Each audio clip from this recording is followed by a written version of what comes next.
Ya, Assalamualaikum warahmatullahi wabarakatuh. Kami dari kelompok 5 akan mempresentasikan hasil dari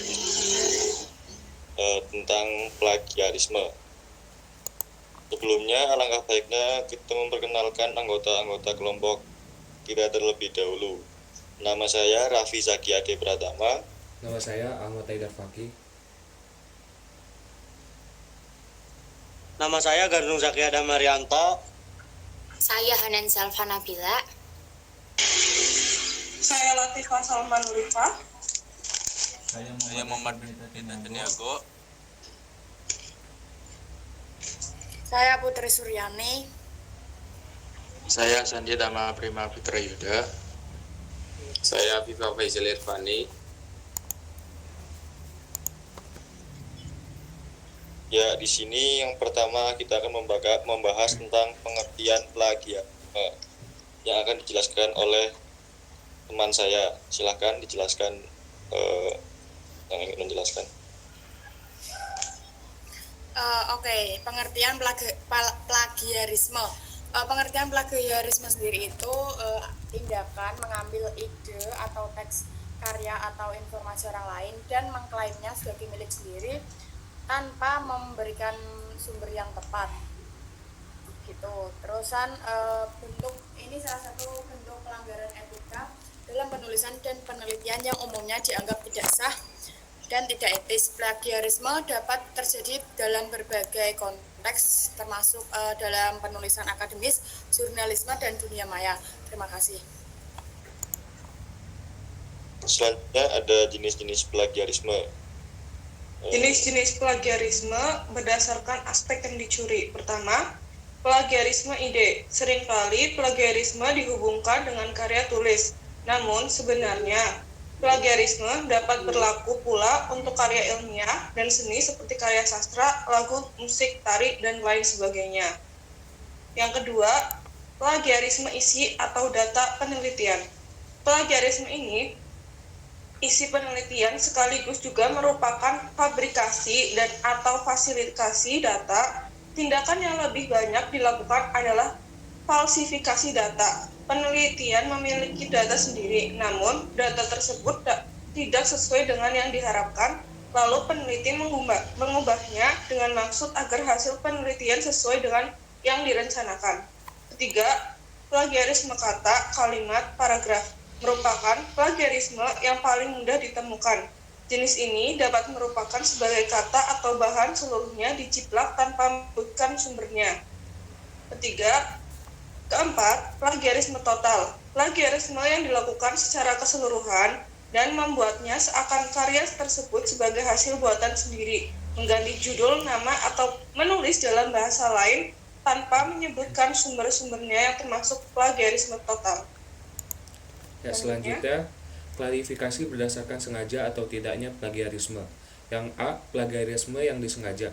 Melakukan penjiplakan secara sengaja atau menyalin suatu karya, kata demi kata, tanpa menyebutkan sumbernya dan penulisnya. Yang B, plagiarisme yang tidak disengaja, berupa ketidakjelasan atau kesalah kutip sumber. Seharusnya parafrase dan ringkasan dinyatakan dengan tegas dan sejelas-jelasnya.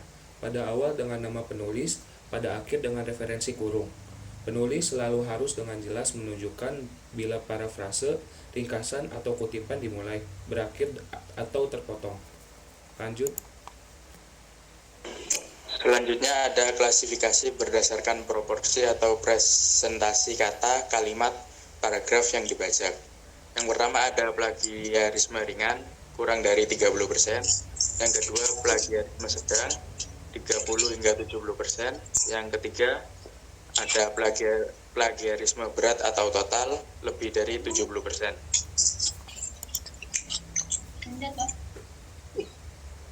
Berdasarkan pada plagiarisme, kata demi kata, word for word plagiarism. Plagiarisme ini sama plagiarisme total, menjiplak rangkaian kata demi kata, kalimat demi kalimat hingga secara keseluruhan merupakan plagiarisme. Kedua, plagiarisme yang dilakukan dengan menyambung, menggabungkan atau menyisipkan kata, frase, atau kalimat yang diambil dari orang lain. Penulis tanpa dirujukan sehingga memberi kesan hal tersebut adalah hak asli penulis. Plagiarisme secara hukum, tindak plagiat dapat didakwa melanggar Undang-Undang Nomor 19 Tahun 2002 tentang hak cipta. Tindak plagiat mengakibatkan keresahan penulis karena dianggap mencuri dan tidak menghargai ide orang lain. Pasal 12. 1. Dalam undang-undang ini ciptaan yang dilindungi adalah ciptaan dalam bidang ilmu pengetahuan, seni, dan sastra yang mencakup buku, program komputer, pamflet, perwajahan atau layout, karya tulis yang diterbitkan, dan semua hasil karya tulis lain, ceramah, kuliah, pidato, dan ciptaan lain yang sejenis itu. Terjemahan, tafsir, suduran, bunga rampai, database, dan karya lain dari hasil pengalih wujudan. Ciptaan sebagaimana dimaksud dalam huruf 1 dilindungi sebagai ciptaan tersendiri dengan tidak mengurangi hak cipta atas ciptaan asli. Perlindungan sebagaimana dimaksud pada ayat 1 dan ayat 2 termasuk juga semua ciptaan yang tidak atau belum diumumkan, tetapi sudah merupakan suatu bentuk kesatuan yang nyata yang memungkinkan perbanyakan hasil karya itu. Pasal 13. Tindak ada hak cipta atas pasal 13. 1. Hasil rapat terbuka lembaga-lembaga negara. 2. Peraturan perundang-undangan. 3. Pidato kenegaraan atau pidato pejabat pemerintah. 4. Putusan pengadilan atau penetapan hakim. 5. Keputusan badan arbitrase atau keputusan badan-badan sejenis lainnya. Tindakan yang termasuk plagiarisme. Seiring berkembangnya zaman, tindakan plagiat juga dilakukan secara komputeris atau copy paste dan online tanpa menuliskan sumber rujukan. Dalam buku Bahasa Indonesia Sebuah Pengantar Penulis Ilmiah, Felicia Utorodewo dan kawan-kawan menggolongkan hal-hal berikut sebagai tindakan plagiarisme. Pertama, mengakui tulisan orang lain sebagai tulisan sendiri. Kedua, mengakui gagasan orang lain sebagai pemikiran sendiri. Ketiga, mengakui temuan orang lain sebagai kepunyaan sendiri. Dan keempat, mengakui karya kelompok sebagai kepunyaan atau hasil sendiri. Untuk selebihnya bisa disimak. Selanjutnya, tindakan yang tidak termasuk plagiarisme. Adapun tindakan yang tidak termasuk plagiarisme karena dikenal secara luas merupakan opini dari tokoh terkenal dunia, dan secara khusus bukan merupakan opini dari penulis lain, yaitu pertama, menggunakan informasi yang berupa fakta umum. Kedua, menuliskan kembali dengan mengubah kalimat atau memparafrase opini orang lain dengan memberikan sumber jelas. Ketiga, mengutip secukupnya tulisan orang lain dengan memberikan tanda batas jelas bagian kutipan dan menuliskan sumbernya. Dan keempat, pengetahuan umum, yaitu pengetahuan yang sudah diketahui secara luas oleh masyarakat dan dapat ditemukan dalam banyak sumber tanpa harus didahului dengan suatu penelitian. Ya, untuk selebihnya bisa disimak sendiri. Ya, selanjutnya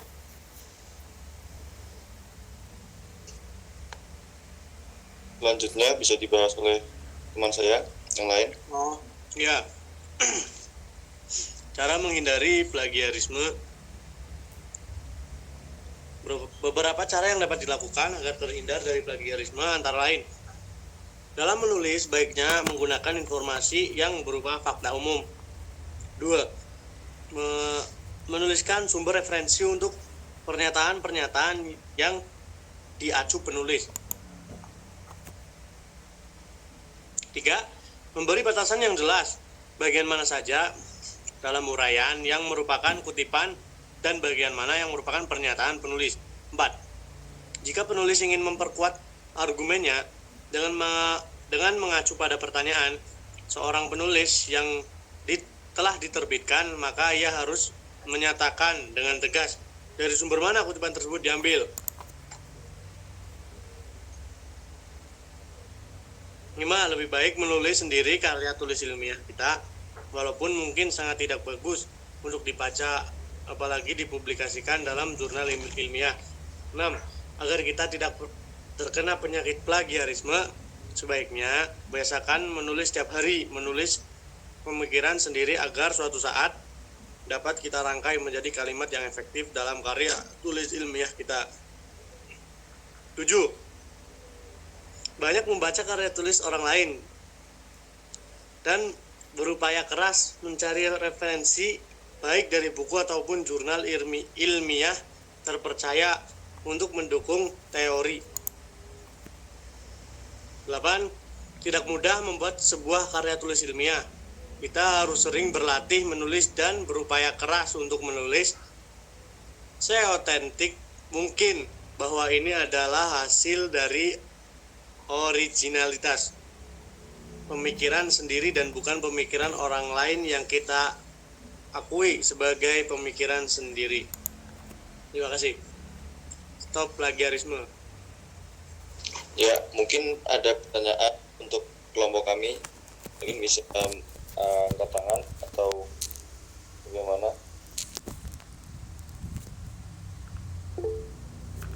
Ya, ada Putra lebih dahulu.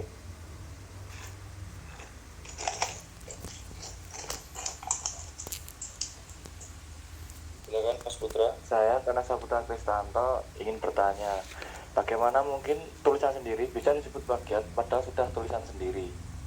Terima kasih. Ya, terima kasih Mas Putra. Silakan untuk teman-teman ada yang atau Ya, izinkan saya untuk menjawab pertanyaan Mas Putra. ya. Merupakan dalam dunia akademik ada konvensi bahwa setiap publikasi riset itu pasti baru. Maka ketika kita mengirim naskah ke penerbit buku atau jurnal, ada asumsi bahwa karya kita juga baru dan belum pernah diterbitkan. Pembaca juga berharap yang sama. Jadi ketika kita menyebutkan bahwa naskah itu lama, kita secara tidak langsung menipu penerbit jurnal dan para pembaca. Nah gitu Mas Putra. Gimana Mas Putra? Ya, terima kasih. Ya, sama-sama. Sangat membantu. Terima kasih Mas Putra atas pertanyaannya. Mungkin ada pertanyaan lagi dari Mbak Diana. Silakan Mbak Diana. Saya Jangan Bila dengan Ustadz Mas Harto izin bertanya, kan plagiarisme itu masuk ke dalam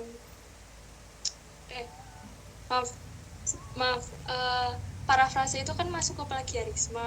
Nah, parafrase itu kan mengganti suatu kata tapi memiliki inti yang sama. Kalau semisal kita buat kalimat yang sama, buat kalimat yang berbeda tapi memiliki makna yang sama, itu masuk plagiarisme apa enggak? Ya, terima kasih Mbak Diana pertanyaannya. Mungkin tidak jawab oleh siapa yang ingin menjawab, silakan.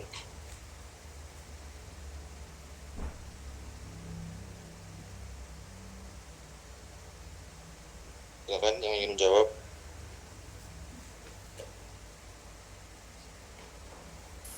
Oke, akan saya jawab pertanyaan Mbak Diana. Kan tadi jika kita merangkai kalimat sendiri tetapi tidak memiliki makna yang sama, apakah disebut plagiarisme atau tidak? Nah, itu jawabannya tidak, karena merangkai kalimat sendiri yang memiliki makna yang sama dengan sumber aslinya tanpa menyalin teks langsung bukanlah itu tidak plagiarisme. Kan kalau plagiarisme kan nggak mengambil teks, nggak tinggal copy paste doang kan. Nah itu kalau itu, tapi kalau untuk memberikan sumber referensi, jika Mbak Diana menggunakan ide atau informasi dari sumber lain, bahkan jika Mbak Diana menyusunnya ulang dengan kata-kata sendiri, itu termasuk tindakan yang praktis, yang etis dalam menulis dan penelitian. Terima kasih. Ya, mungkin apakah sudah membantu jawabannya Mbak Diana?